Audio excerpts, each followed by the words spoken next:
In order to begin check-in, you'll first navigate to your Supporters tab. From here, you can scroll down and select to show only ticket holders during your check-in process. So I will click on that first, and then it will just show me those that have purchased tickets to the event. Next, I can begin by utilizing the search bar here to locate the attendee I'm trying to check in. So let's say that Andrea comes to check in, so I begin typing her name, and sure enough, here is Andrea Evans, and she is here with the Event.Gives sponsorship. So I will begin by clicking the blue check-in button, and from here I can confirm her first and last name, phone number, and her email address.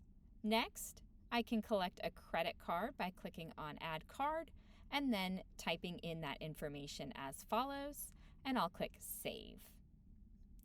Following that, I will then collect a paddle number off of the stack of paddles that I have right next to me at the check-in table, and I will assign her the paddle.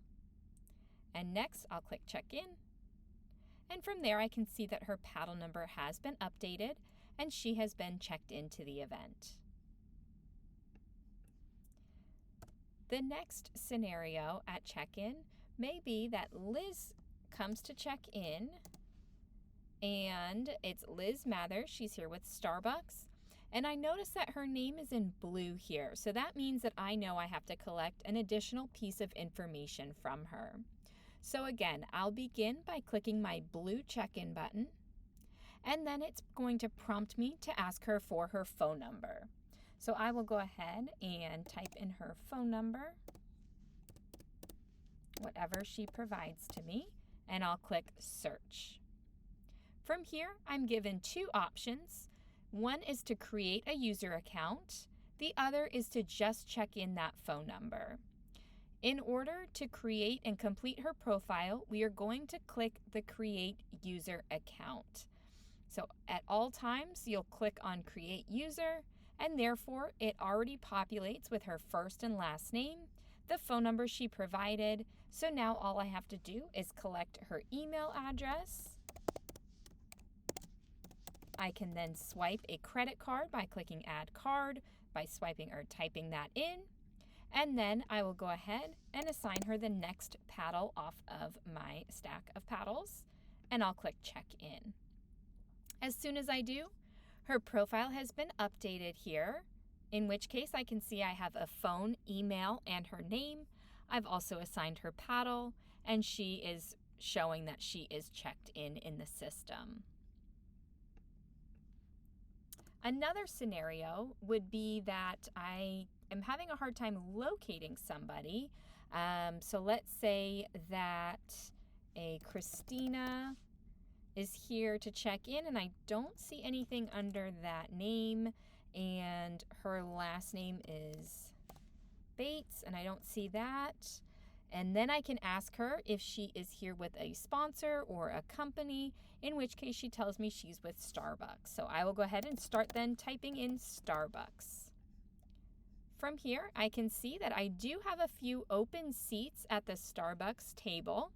So I would then click on my blue check-in button, and then it's going to prompt me to ask for her phone number. So I will go ahead and do so.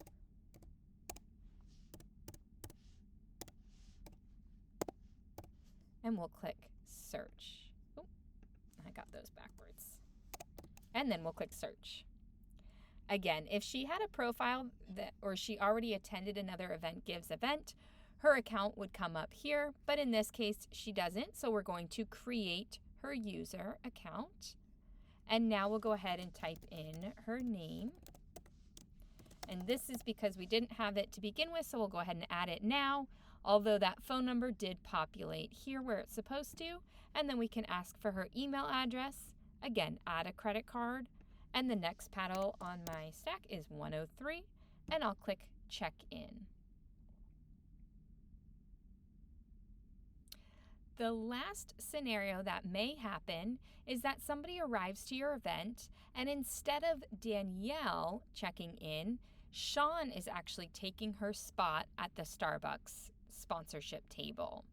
So we would then locate Danielle, and I see right here that here is her account and this is her profile. Now, instead of clicking my blue check-in button, this is the only time we won't start by clicking that button, we're actually going to reassign the ticket first. So we'll click on the 3 dots to the left of her name, and then we'll locate that reassign option here.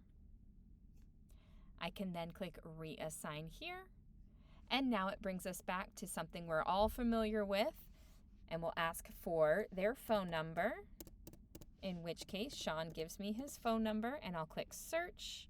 And sure enough, yep, this is what it looks like if they already have an Event.Gives account. So I can confirm that Sean is the one taking that ticket. And now instead of Danielle, I'm going to go ahead and type Sean, and we'll go ahead and check him in. Again, we can confirm all the email and phone, all that information on file, add a card, and then we'll assign their next paddle and check in.